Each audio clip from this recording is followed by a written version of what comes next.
देखिए हर खबर यहीं पर, सब्सक्राइब कीजिए TV9 भारतवर्ष।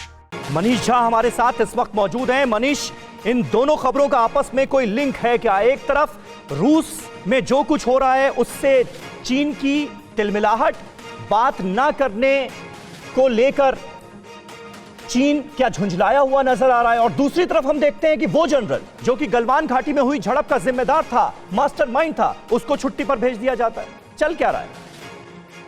देखिए समीर, कुल मिलाकर हम कह सकते हैं कि ये सब कुछ चीन की चालबाजी ही है, क्योंकि एक तरफ जहां आप उस जनरल को जो इस पूरे घटनाक्रम का जिम्मेदार है, जब आप छुट्टी पर भेजते हैं तो आप दिखाने की कोशिश करते हैं कि हम उनके खिलाफ कार्रवाई कर रहे हैं, लेकिन परसेप्शन ये भी है कि आपने जो करवाना था वो आपने करवा लिया, और अब आप उस जनरल को भेजकर अब आप कह रहे हैं कि हम बातचीत करेंगे, नेगोशिएट करेंगे। और जैसा कि जनरल अरोरा खुद कह भी रहे थे कि यही चीन की स्टाइल होती है नेगोशिएशन के दरमियान, कि वो बहुत सारे इलाके पर पहले कब्जा करेगा, बहुत सारे इलाके पे दावा करेगा, और उसमें से फिर एक दो इलाके से वो पोजीशन पीछे हटकर कहेगा कि अब आप भी अपनी जगह से पीछे हटें।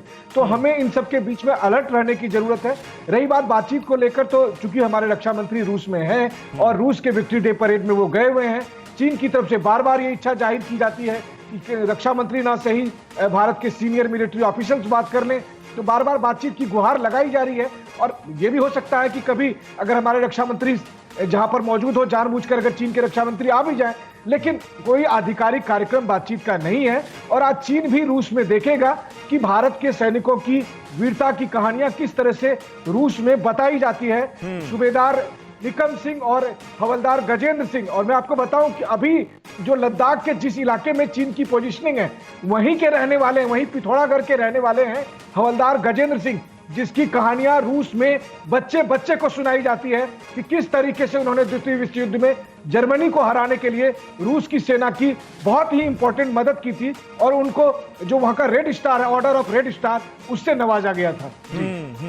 पीके सहगल साहब हमारे साथ मौजूद हैं। सहगल साहब, अब ऐसे वक्त में रशिया में क्या बातचीत की जाए? बिल्कुल सही डिसीजन लिया गया है हिंदुस्तान की तरफ से कि बायकॉट किया जाएगा, क्योंकि चीन से जो बातचीत हो रही है, सैन्य लेवल की, कमांडर लेवल की जो बातचीत हुई, और उसमें जो कुछ भी तय हुआ उसको तो मानने के लिए तैयार नहीं है। कहता कुछ है, करता कुछ है ग्राउंड पर। इसमें किसी तरह का कोई शक नहीं कि चीन धोखेबाज है, कहता कुछ है, करता कुछ है। उसका क्रेडिबिलिटी जीरो है ऐसा इंडिया कंसर्न। दूसरा बड़ा अहम डिसीजन है कि रूस में किसी प्रकार से राजनाथ सिंह अपने काउंटर पार्ट से नहीं मिलेंगे। हिंदुस्तान ने ये साफ तौर पर कहा है, लेकिन चीन चाहता है दुनिया को दिखाने के लिए कि वास्तव में पूरी कोशिश कर रहा है कि हिंदुस्तान से बातचीत किया करे, लेकिन हिंदुस्तान ने बड़ा जबरदस्त स्तंभ किया है in a third country, which is very very important. मैं दो और इश्यूज को रेज करना चाहता हूँ जी। मैं इस इलाके में जो पेगोंगसोंग इलाका है और गलवान वैली, इसमें 3 साल मैंने हेलीकॉप्टर यूनिट कमांडर का काम किया और तमाम इलाके को अपने हाथों की लकीर से बेटर जानता हूँ। जो आप 19 किलोमीटर की घुसपैठ कर रहे हो वो नहीं हुई। अगर 19 किलोमीटर फिगर 8 से ले जाओ तो लुकुंग तक ले जाएगा। इसका मतलब कंप्लीट नदर्न बैंक जो है पेगोंगसो का, वो चीन के हाथ में है। It is not so. हमारी सेना जो फिगर 4 पर बैठी हुई है, पेट्रोलिंग नहीं कर रही, वहां बैठी हुई है, एक भी सिपाही पीछे नहीं हटा, ना ही चीन ने उनके ऊपर कोई हमला किया है। इसलिए ये कहना कि वो 19 किलोमीटर तक अंदर आ चुका है, ये गलत है। 19 किलोमीटर कहाँ है? गलवान वैली में उसकी फौजें LAC से हमेशा ही तकरीबन 20 किलोमीटर बाहर पीछे होती थी। वो इस बार 19-20 किलोमीटर अंदर आ गया गलवान वैली के अंदर।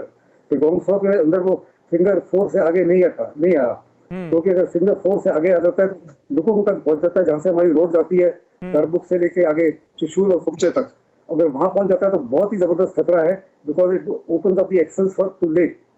और तो हिंदुस्तान की सेना कभी भी नहीं होने देगी, because that will be a invitation to open war. अड़ी सोमवार से शुक्रवार शाम 6 बजे सिर्फ TV9 भारतवर्ष पर।